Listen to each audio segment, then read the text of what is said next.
प्रिय विद्यार्थियों, क्लास में आपका बहुत बहुत स्वागत है। आज हम पढ़ेंगे क्लास 10th क्षितिज भाग 2।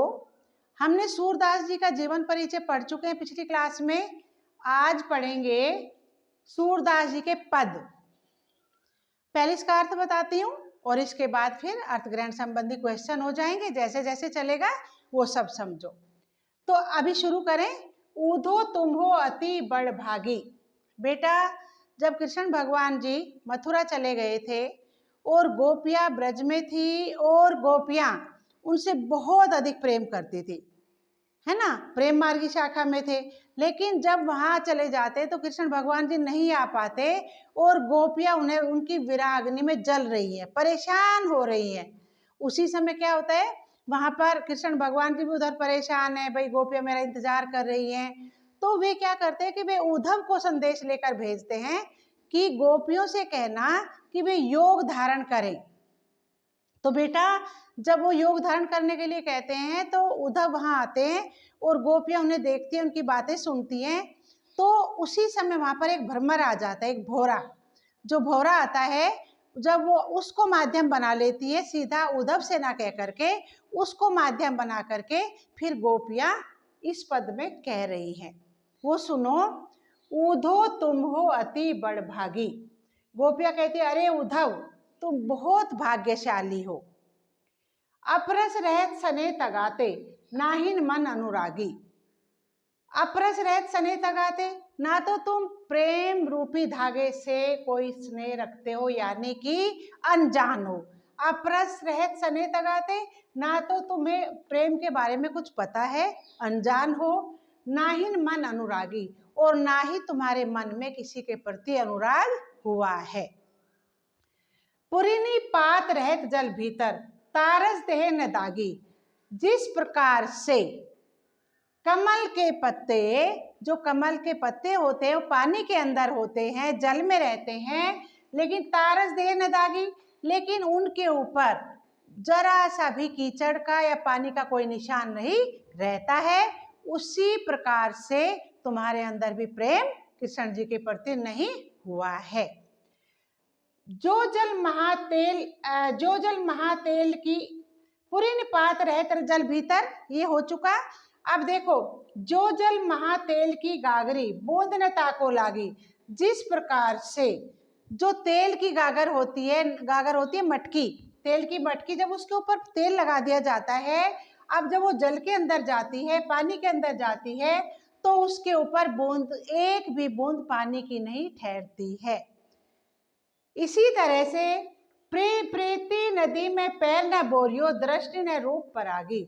इसी तरह तुमने प्रेम की नदी में पैर ही नहीं रखा है और दृष्टि न रूप परागी, और तुम्हारे अंदर तुमने उस दृष्टि से कृष्ण भगवान जी की तरफ भी नहीं देखा है। सूरदास अबला हम भोरी, गुर चाटी जो पागी। अब वे कहते हैं, सूरदास जी कहते हैं कि फिर गोपियां कह रही हैं कि सूरद अबला हम भोरी, हम तो बेचारी अबलाएं हैं, हम तो सीधी सादी है, भोली भाली है। क्यों? क्योंकि गुर चाटी जो पागी, हम तो उसी प्रकार से सगुण ईश्वर कृष्ण भगवान जी की भक्ति उसी प्रकार से करते हैं जैसे गुड़ के ऊपर चींटियां चिपकी रहती हैं, उसी को खाते रहते हैं, उसी को खाते रहते हैं, वही चिपक करके अपना जीवन क्या कर देती है, अंत में वहीं पर मृत्यु को प्राप्त हो जाती है। उसी प्रकार से हम कृष्ण भगवान जी से प्रेम करते हैं और उन्हीं की प्रेम में, उन्हीं की भक्ति में हम अपना जीवन क्या कर देंगे, लास्ट तक, अपनी मृत्यु तक उन्हीं की भक्ति करते रहेंगे। अब इसमें क्या है कि यहाँ पर क्या है कि तो अति बड़भागी, अपरस रहत सने तगाते, तगाते, तगाते में कौन सा अलंकार आएगा, तगाते, ताता की आवृत्ति हो रही है तो इसमें आएगा अनुप्रास अलंकार। तगाते अनुप्रास, कौन सा अलंकार आ जाएगा, तगाते में आएगा अनुप्रास अलंकार। इसके बाद चलो पुरीनी पात, पुरीनी पात में भी अनुप्रास ही आएगा, ठीक है, यहां भी अनुप्रास आएगा। तारस देह न दागी, जो जल में भी अनुप्रास अलंकार आएगा।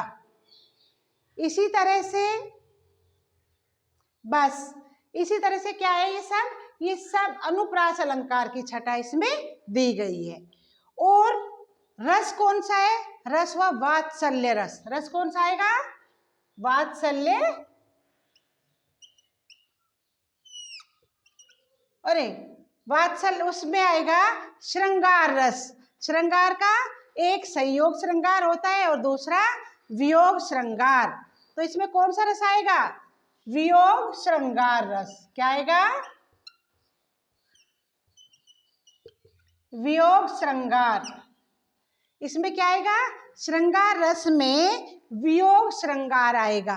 बेटा इसमें तगाते तगाते पुरनिपात जोजल, इसमें आएगा अनुप्रास अलंकार और रस आएगा वियोग श्रृंगार। संयोग श्रृंगार वियोग श्रृंगार दो होते हैं, तो इसमें आएगा संयोग श्रृंगार, वो वियोग श्रृंगार रस। ठीक है, संयोग में मिलन होता है और वियोग में बिछुड़ना होता है, तो जब वहां गए तो वियोग श्रृंगार है इसमें। ठीक है बेटा, अब देखो कवि, एक क्वेश्चन बनेगा अर्थ संबंधी कि कवि और कविता का नाम बताइए। तो कवि कौन हुए, सूरदास जी, और कविता क्या है, सूरदास जी के पद। ठीक है, दूसरा क्वेश्चन है, गोपियों द्वारा उद्धव को बड़भागी क्यों कहा गया है। गोपियों द्वारा उद्धव को बड़भागी क्यों कहा गया है। गोपियों द्वारा उद्धव को बड़भागी इसलिए कहा गया है क्योंकि तुम कृष्ण भगवान जी के सानिध्य में रह रहे हो, उनके पास रह रहे हो, लेकिन तुम्हें उनके प्रति प्रेम ही नहीं हुआ, तुम तो भाग्यशाली हो, है ना। और फिर क्या कह रही है कि हम तो उनकी विरागनी में जल रहे हैं, हम तो परेशान हो रहे हैं। अरे उद्धव, तुम तो शांत हो, अच्छी तरह से हो और उन्हीं के पास रह रहे हो, इसीलिए तुम भाग्यशाली हो। दूसरा क्या है, गोपियों ने अपनी तुलना किससे की है और क्यों। गोपियों ने अपनी तुलना किससे की है, चींटियों से। जिस प्रकार से चींटियां गुड़ खाती रहती हैं और गुड़ से अपनी संतुष्टि कर लेती है, मीठा होता है, और उसके बाद क्या हो जाता है, फिर वे अंत में वहीं चिपकी रहती है, तो कहीं जा भी नहीं पाती और वहीं पर ही वे अपने प्राण त्याग देती हैं। उसी प्रकार से वे कहती हैं, हम अबलाएं, अबलाएं बलहीन जिसे कहा जाता है, हम और कुछ नहीं जानते, हम तो अबलाएं हैं और हम भोली भाली हैं, हम अब प्रेम मार्ग की शाखा पे चल रही हैं, कृष्ण जी से प्रेम करती हैं, उन्हीं से प्रेम करती रहेंगी और अंत में हम अपना जीवन भी उन्हीं के लिए त्याग देंगी।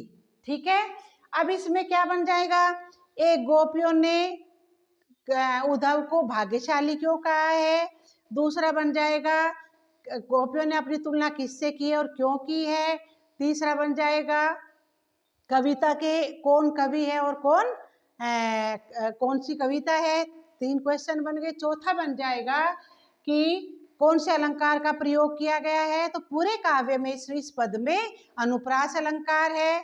और रस कौन सा है, तो इसमें आ जाएगा, रस हो जाएगा कौन सा, वियोग श्रृंगार रस है, वियोग श्रृंगार इसमें रस है। ठीक है, तो 5 क्वेश्चन बन रहे हैं इस तरह से। भाषा कौन सी, ब्रज भाषा है।